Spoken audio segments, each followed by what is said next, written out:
C'est la suite et la seconde partie de cette table ronde sur la digitalisation de la culture, toujours avec Vincent, toujours avec Maxime, toujours avec Axel en visio. Est-ce que ça va toujours? Super. Ça va, vous êtes à l'aise, Très hein? bien. Ça a l'air de bien se passer. C'est bon. Ça va toujours, Axel? Très bien, très bien. Et toi? Eh bien toujours, hein, on parle de vinyle, de musique, de cinéma, de jeux vidéo. Ça pourrait être pire. Alors, est-ce que aussi le digital, ça a aussi des bons côtés? Pas que le côté concurrent. J'ai vu que, alors c'est assez drôle, j'ai vu ça récemment, en France, il y a la chronologie des médias, où il faut du temps, 1 an et demi, je crois maintenant, entre la sortie au cinéma et du coup sur Netflix, ce genre de plateforme. Oui. Et j'ai vu que Entre Chien et Chat, sorti au cinéma il y a 2 mois, Oui. cartonne dans le monde grâce à Netflix. Exactement. Alors après, je ne suis pas dans ce domaine-là Bien non sûr. plus parce que Mais est-ce que ça peut attirer les gens, par exemple, à aller voir d'autres films grâce à ça? Bien tu sûr, penses? Ouais. bien sûr, et fort heureusement parce que un film a besoin de vivre, il a besoin Oui. d'être développé. C'est pour ça que Rim Kirishi, elle a en tout cas fait un partenariat ou a été cofinancé par Netflix. Ouais. Après, je ne suis pas non plus Non, bien sûr, dans, on parle dans des ce salles, ca- mais est-ce que dans- ça dans peut ce être- cadre-là. Après, il y a ce côté Netflix avec Chien et Chat, mais par exemple, on peut reprendre aussi un autre exemple, c'est Roadhouse avec Jake Gyllenhaal. Oui, le remake du Le film avec remake. Patrick Swayze. Exactement, qui devait normalement sortir au cinéma de base, hein, mais Amazon Prime a complètement gelé en fait cette sortie-là et qui a dû être sortie que sur la plateforme. Donc après, c'est un effet ping-pong. Là, on revoit aussi Disney qui est en train de revoir un peu sa copie vis-à-vis des films Disney+ qu'il a sortis, comme Alerte Rouge ou Lucas, qui étaient uniquement disponibles sur la plateforme, qui ressort en tout cas par parcimonie. Oui, j'ai sur vu des certaines séances salles. spéciales, c'est ça, hein? Voilà, des séances spéciales. Donc voilà, je pense qu'ils sont en train de se rendre compte aussi que le cinéma fait partie intégrante aussi de cette machine-là qui est de faire vivre les films. Certes, il y a les plateformes, mais voilà, après, je pense que c'est la même chose un petit peu partout, même sur le côté musical. Ça peut attirer des personnes pour peut-être acheter le format physique. Il y a énormément de gens qui écoutent d'abord l'album sur les plateformes bien sûr. ou même sur YouTube, enfin, là où c'est écoutable et gratuit, pour l'intégrer et ensuite, pourquoi pas l'acheter. Si on l'aime bien, on va Si on l'acheter. l'aime bien, on l'achète. Voilà, c'est la destination finale. Ouais, c'est ça. Et le côté aussi physique et collection. Et dans le jeu vidéo, Axel, c'est vrai que certains jeux qui étaient uniquement dans le digital, ont eu des gros succès. Ça permet après de les sortir en physique aussi, finalement. Ouais, tout à fait. Bah, c'est le cas de Baldur's Gate 3 notamment, qui a été, je crois, au Game Awards, le jeu le plus primé. C'est ça, exactement. Voilà, et lui va sortir, en fait, va avoir une édition collector physique là qui sort. D'ailleurs, je l'ai commandé parce que voilà, ça m'a vraiment fait plaisir et je voulais soutenir ça. Et du coup, bah, là, je vais le recevoir prochainement. Mais donc, ils ont décidé effectivement de proposer cette édition particulière suite au succès du jeu. Donc, oui, ça c'est vraiment une bonne chose et ça peut effectivement marcher en ce sens-là, quoi. Ouais, ça peut aussi attirer vers le physique.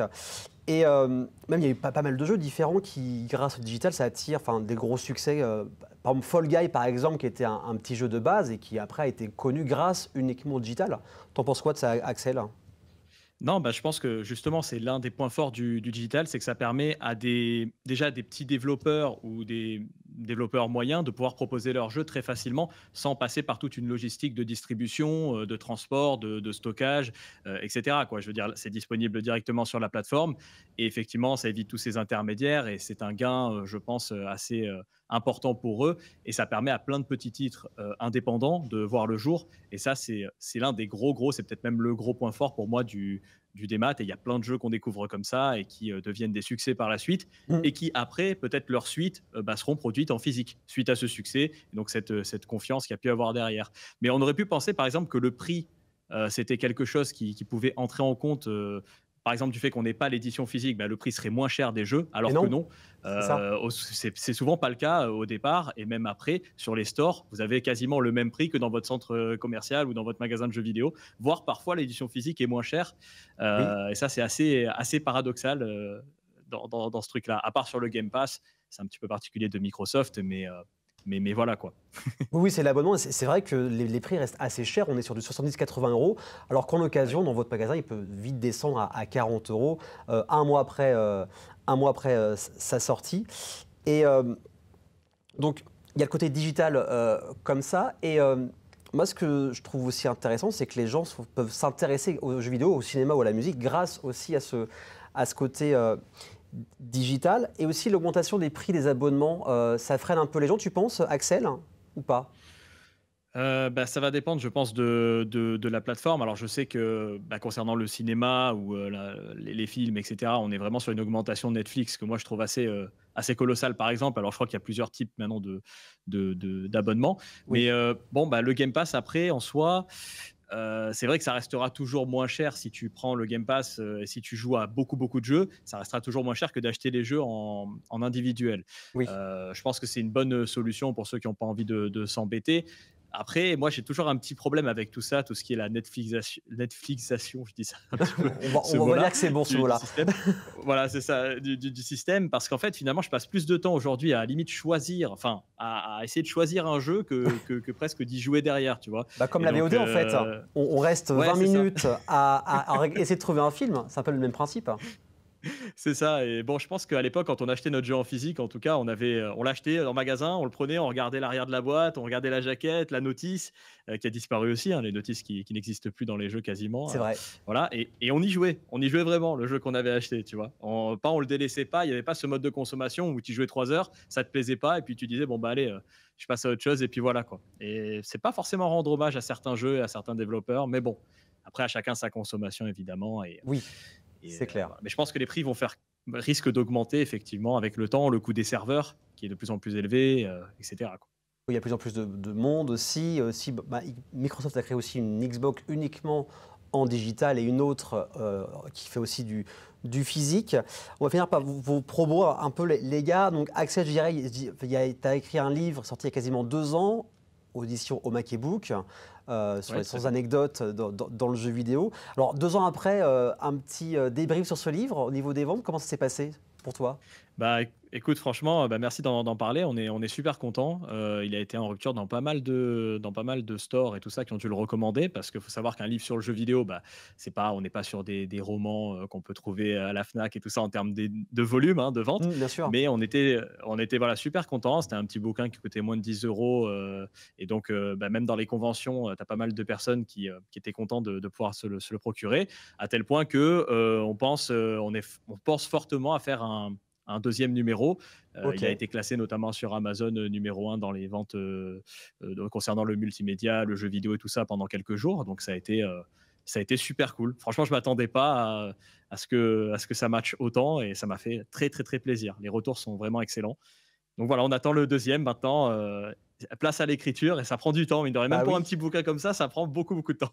Parce que tu ne fais pas que ça, il y a aussi la création de contenu sur YouTube où tu parles de jeux vidéo. D'ailleurs, j'ai vu la vidéo sur Need for Speed qui a dépassé les 400 000 vues. Incroyable. Donc, tu fais aussi des dossiers, des dossiers comme ça. Donc, abonnez-vous si vous aimez le jeu vidéo. Merci beaucoup. Avec grand plaisir. Merci. Maxime, niveau cinéma, des en première prochainement. Et alors, il y a Kung Fu Panda, c'est une animation sur Kung Fu Panda ce week-end. Exactement. Il y a Kung Fu Panda. Après, on a la chance de recevoir Max Boublil et Grégory Boutboul et une partie de l'équipe de Neuilly-Poissy le vendredi 26 avril. Ok. Je pense que ça va être une belle petite comédie, en tout cas. Okay. Mais en tout cas, on vous attend nombreuses et nombreux. Mais en tout cas, il faut bien se tenir à l'actualité même du cinéma. On essaie d'animer en tout cas. J'ai vu sur TikTok, vous êtes mis à TikTok avec des vidéos un peu humoristiques sur des fois certaines réactions clients quand on est employé là-bas, agent polyvalent. Exactement. Alors, c'est à l'initiative de pas mal de collaborateurs et une collaboratrice en tout cas qui s'est vraiment mise sur les réseaux sociaux sur TikTok et on adore faire ça. Voilà, se montrer un petit peu en dérision, c'est un peu du second, troisième degré, mais toujours voilà, dans le bon esprit, en tout cas. Et vous avez des retours des clients qui voient vos vidéos et qui vous le disent au cinéma? Ouais. Ok, mince. On voit le malaise un peu là. N'hésitez pas, voilà. En tout cas, on leur demande des idées et on a une multitude d'idées maintenant à mettre en pratique. Il faut créer le contenu. Exactement. Ok, donc notez bien les dates, abonnez-vous sur tous les réseaux sociaux du CGR. Vincent, toi, tu es au 4 allée du Bourg-d'Anguy au Mans, plein centre-ville pour Vinyl Le Mans Store. Et tu as ramené 2 vinyles à nous présenter aujourd'hui. Très très joli, parce qu'on oublie un petit peu la facture de ce genre de pièces. Donc voilà, on a vraiment quelque chose sur la soundtrack de Solaris. Je ne sais pas, je dois le montrer comme ça. Voilà, on voit bien, là, je pense que c'est bon. Donc c'est à peu près ça. Ouais. Tu veux le montrer? Je vais le montrer, ouais. Voilà. Donc ça, c'est vraiment des efforts qui sont faits par les concepteurs de façon à avoir un bon produit, un bon disque. Donc au-delà de la musique qui est inscrite et gravée dessus, on a vraiment quelque chose de très visuel. Ouais. Et je crois que c'est ce qui plaît aujourd'hui. Parce que, comme je le disais tout à l'heure, on a le choix de consommer une musique gratuite si on le souhaite. Oui.